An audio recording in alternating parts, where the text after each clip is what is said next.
Bonjour.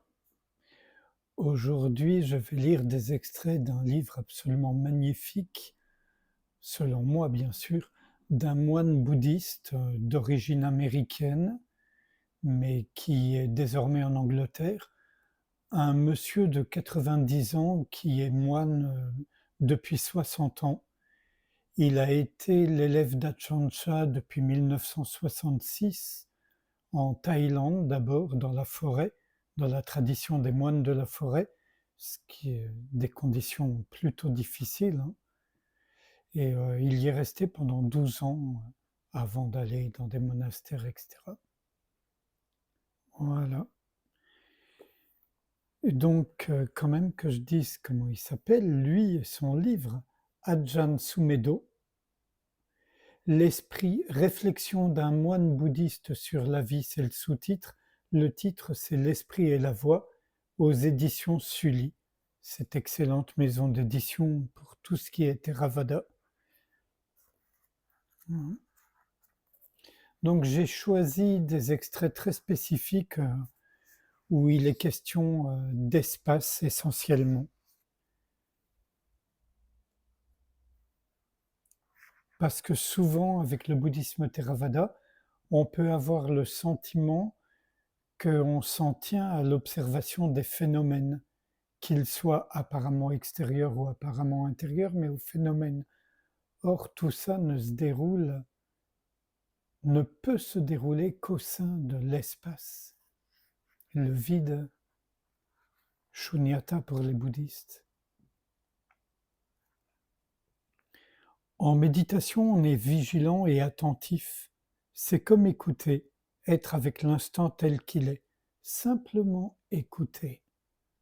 Ce que nous faisons, c'est amener à la conscience ce qui est, prendre conscience de l'espace et de la forme, du conditionné et de l'inconditionné.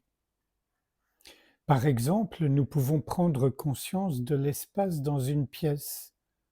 La plupart des gens ne remarqueraient probablement pas l'espace, mais plutôt les choses qui y habitent, les gens, les murs, le sol, les meubles. Alors que faisons-nous pour avoir conscience de l'espace? Nous retirons notre attention des objets et nous la portons sur l'espace. Cela ne signifie pas se débarrasser des objets ou nier leur droit d'être là.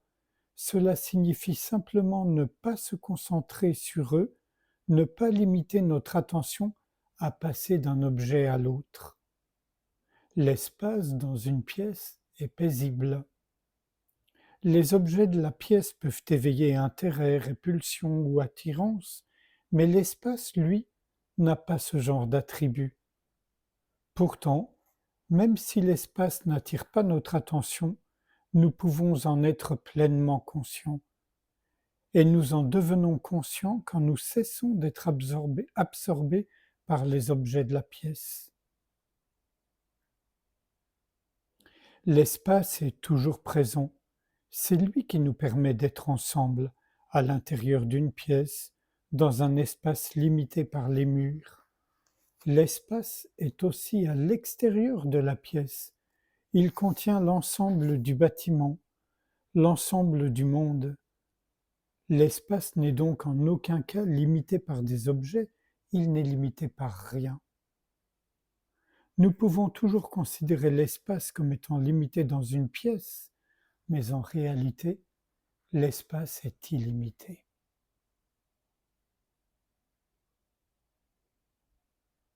D'où ma référence constante à l'espace infiniment ouvert,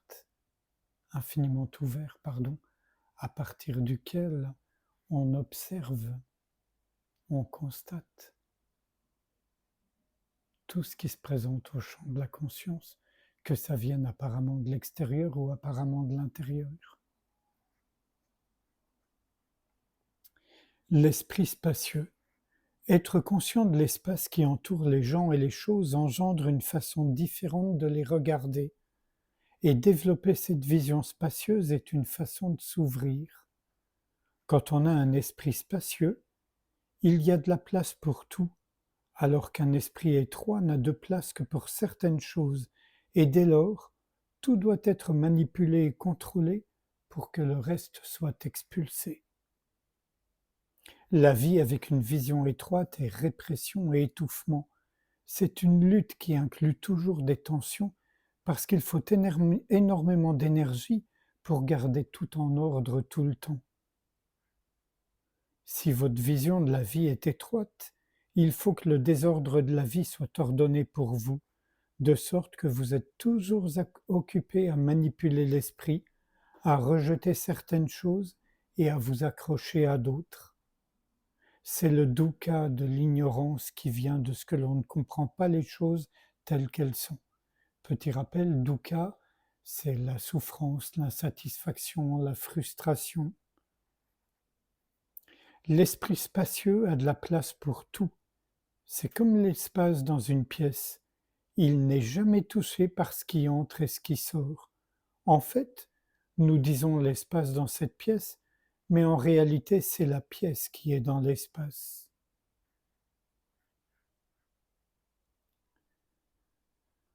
L'espace est quelque chose que l'on a tendance à ne pas remarquer parce qu'il ne retient pas l'attention. Il n'est pas comme une belle fleur ou un terrible désastre. Il n'est pas non plus comme ces choses vraiment belles ou vraiment horribles qui forcent l'attention. Pour remarquer l'espace, il faut se calmer, il faut l'observer. Ceci est dû au fait que l'espace n'a pas de qualités extrêmes, il est seulement spacieux. Le son du silence. On peut appliquer cette perspective à l'esprit en utilisant la conscience du je pour voir l'espace comme un objet. Nous voyons que dans l'esprit, il y a les pensées, les émotions, c'est-à-dire les conditions mentales, qui apparaissent et disparaissent. Généralement, nous sommes aveuglés, repoussés ou liés par ces pensées et ces émotions.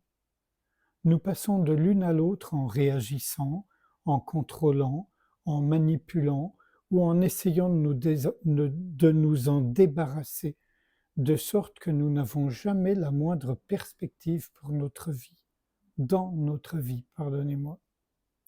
De manière obsessionnelle, soit nous refoulons ces conditions mentales, soit nous nous y complaisons. Nous sommes prisonniers de ces deux extrêmes.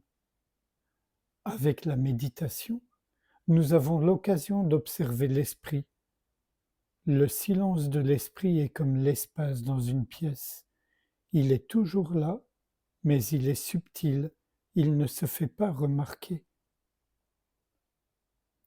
Une manière de centrer notre attention sur le silence de l'esprit consiste à prendre conscience du son du silence.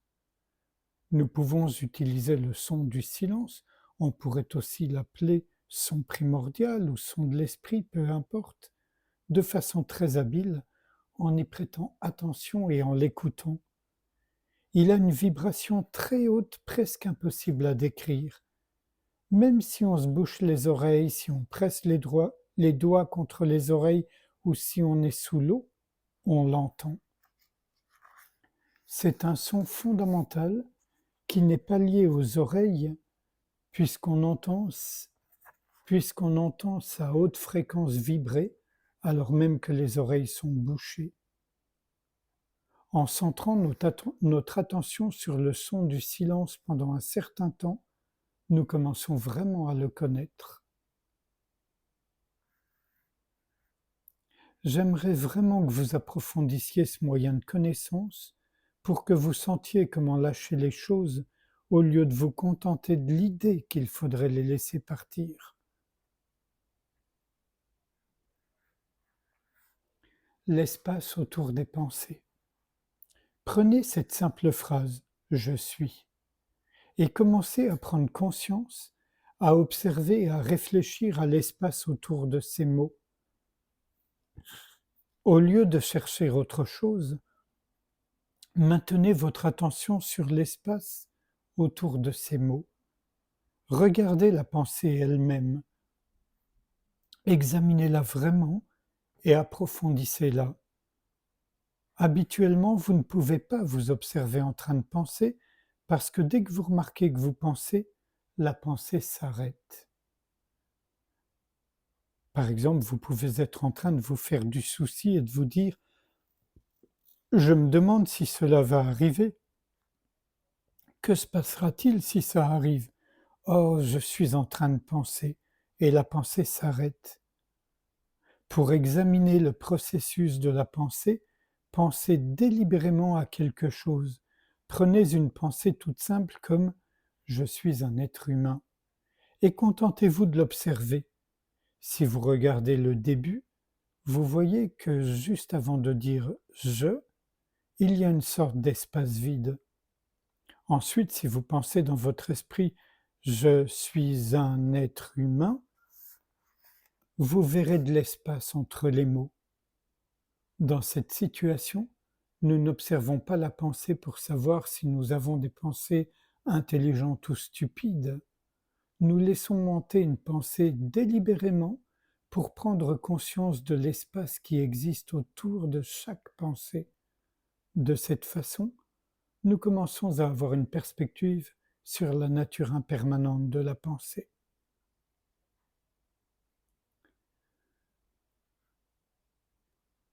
Cela, c'est de l'attention, n'est-ce pas? Votre esprit est dans la vacuité, mais il y a aussi une intention de penser, une pensée particulière. Ensuite, pensez-la, et à la fin de la pensée, essayez de rester dans l'espace final. L'esprit reste-t-il vacant?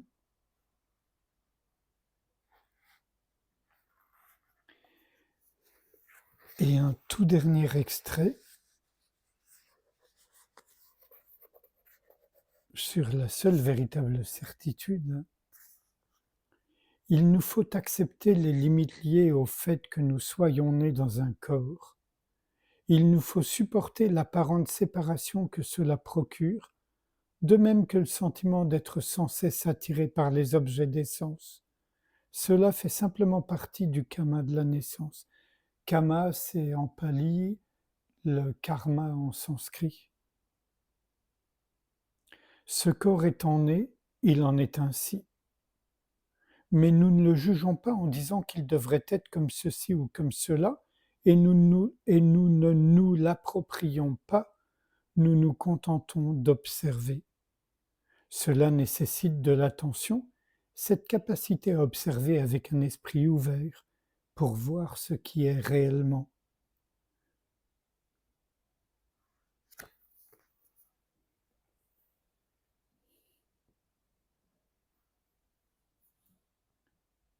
Et sans réfléchir à ce qui vient d'être lu et dit, même s'il y a un écho, je vous invite à ce qu'on passe un instant ensemble en silence dans l'espace, depuis l'espace,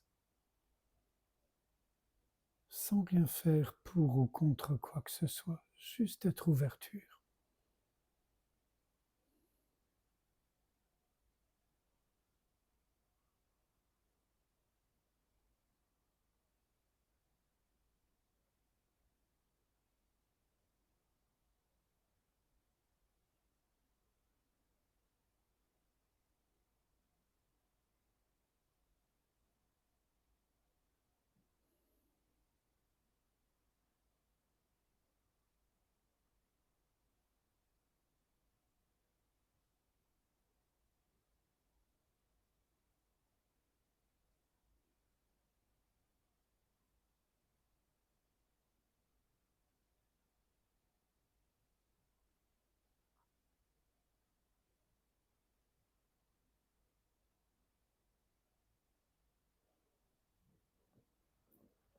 Je vous remercie. À bientôt.